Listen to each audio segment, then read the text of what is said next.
Daar is baie dinge in die lewe wat ons meet. Ons meet ons kinders se groei in lengte. Ons meet ons vordering by die werk. Ons meet ons punte op skool. Ons meet ons gewig. Ons meet ons saldo's. En ons meet natuurlik noukeurig ook ons gesondheid. Ons meet ons bloeddruk en ons meet ons cholesterol. Ons meet ons aantal steps per dag. Ons meet ons slaapure. En as natuurlik iemand vanoggend in hierdie kerkgebou wat begin het om my preek te meet, hoe laat ek begin het, hoe laat ek gaan klaarmaak. Metings is nogal belangrik. Dit help ons sien of ons vorentoe beweeg of agtertoe. Dit help ons sien of ons groei, of ons gesond is, en of dinge is soos dit behoort te wees.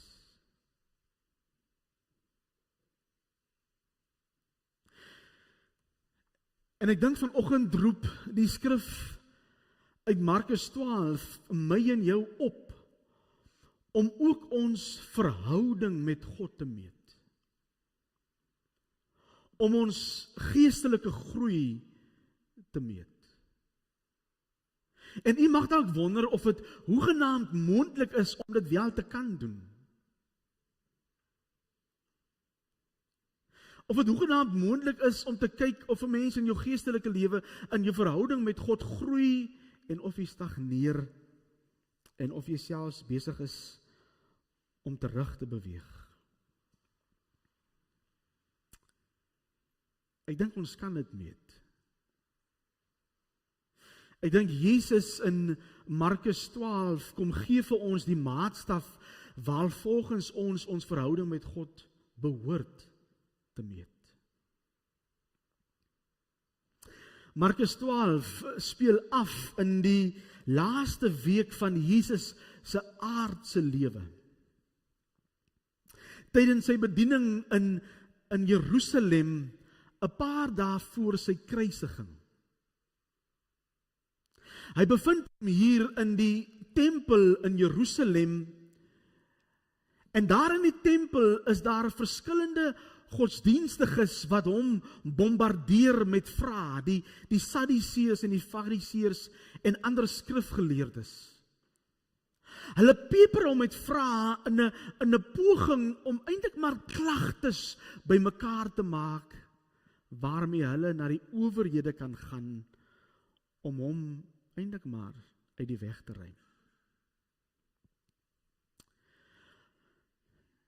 Maar dan vind ons in vers 28 een van die skrifgeleerdes wat met 'n brandende vraag voor Jesus kom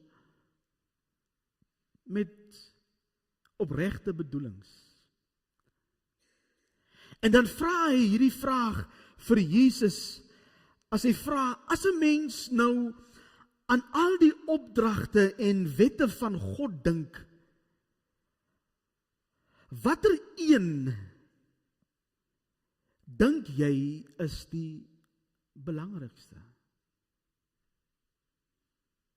As 'n mens nou die Bybel moet toemaak, wat sal jy sê, waaroor gaan dit? Wat is die hart? Wat is die kern? Wat is die punt van alles?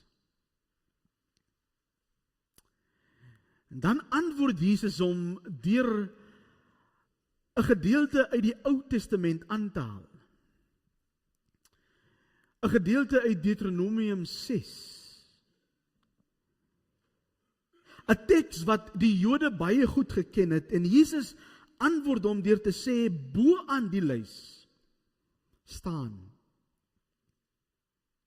Die Here ons God is die enigste Here wat daar is. Jy moet hom lief hê met alles wat jy is en het, Niks in jou lewe mag vir jou so belangrik soos God wees nie.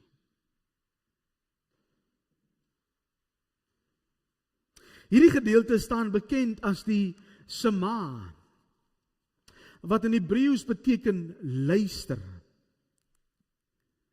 En dis eintlik maar die kern, die hart van die Joodse geloof.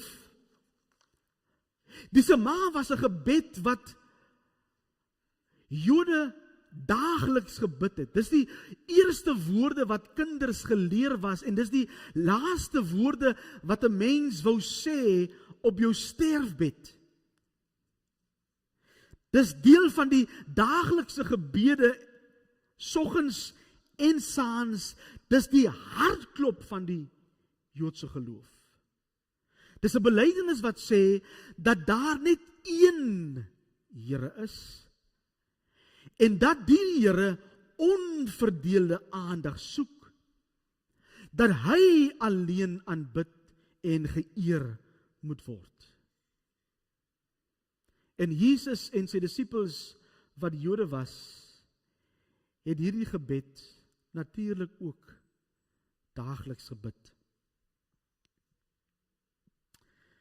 Maar Jesus stop nie daar nie. Hy doen iets totaal en al ongewoons wanneer hy 'n byvoeging maak tot hierdie skrifgedeelte. As hy sê, maar langs hierdie opdrag staan 'n tweede een. Jy moet ander mense so lief hê asof hulle jy self is.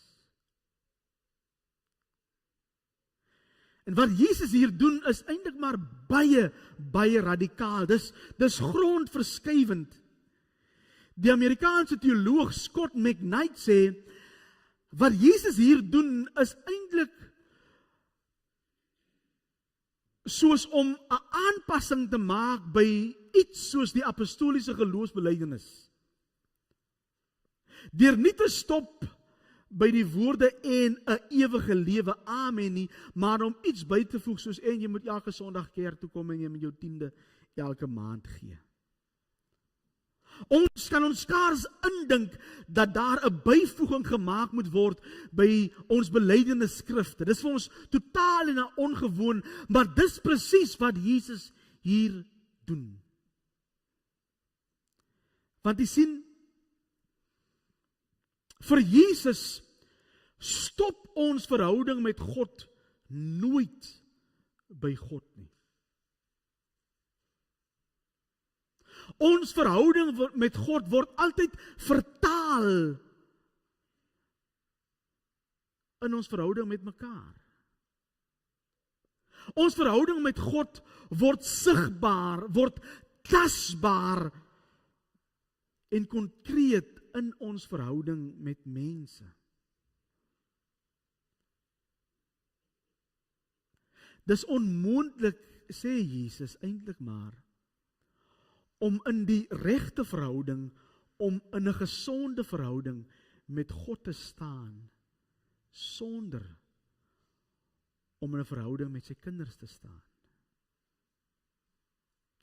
Hy sê altyd, ons verhouding met God is amper soos 'n verhouding wat 'n stiefpa met sy stiefkinders het.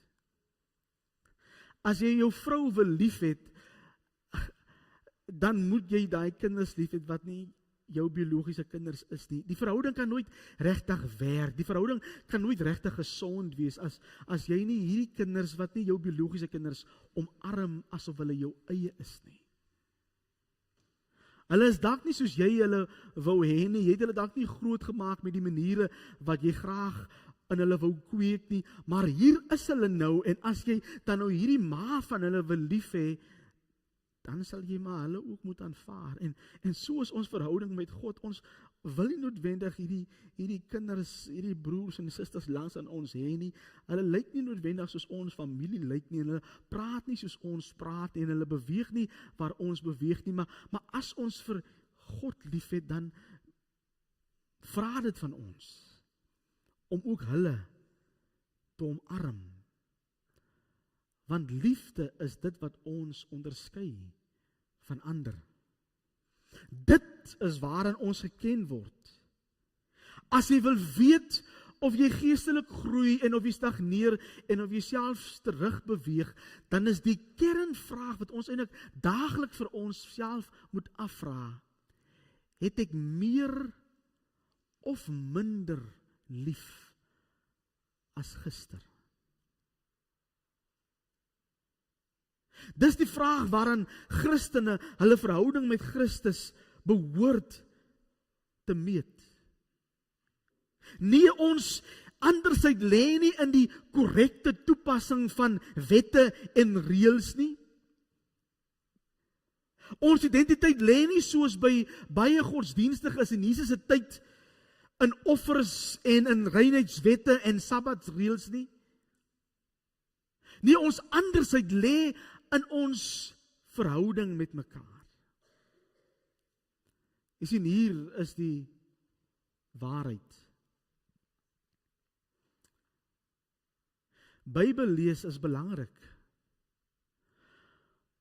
Om gereeld as gelowiges by mekaar te kom, as die gemeenskap van gelowiges, is belangrik.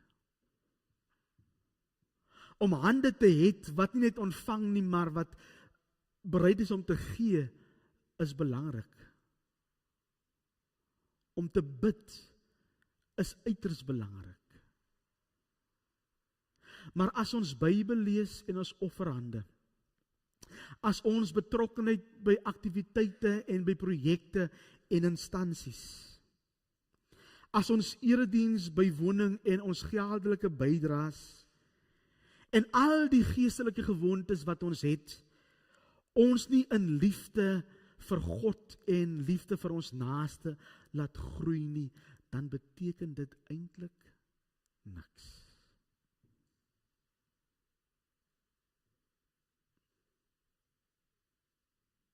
Eintlik niks. Dan is dit sonder krag. Dan is dit leeg.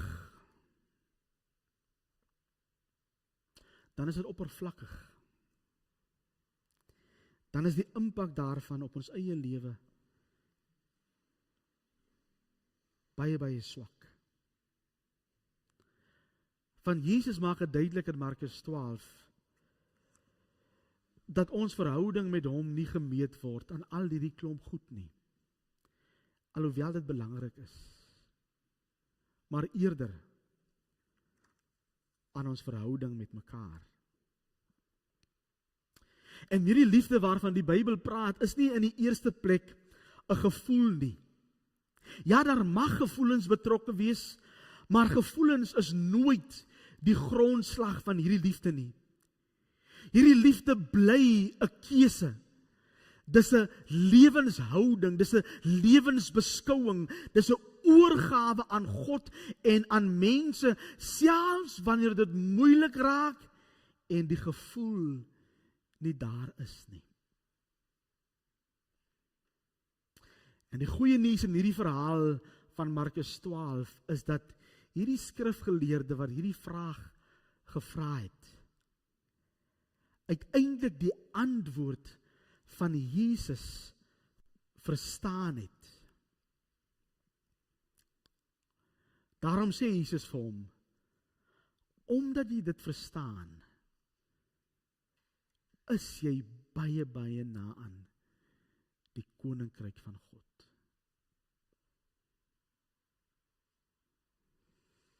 En dit bring ons uiteindelik weer by ons kernvraag. Het ek vandag meer of minder lief as gister?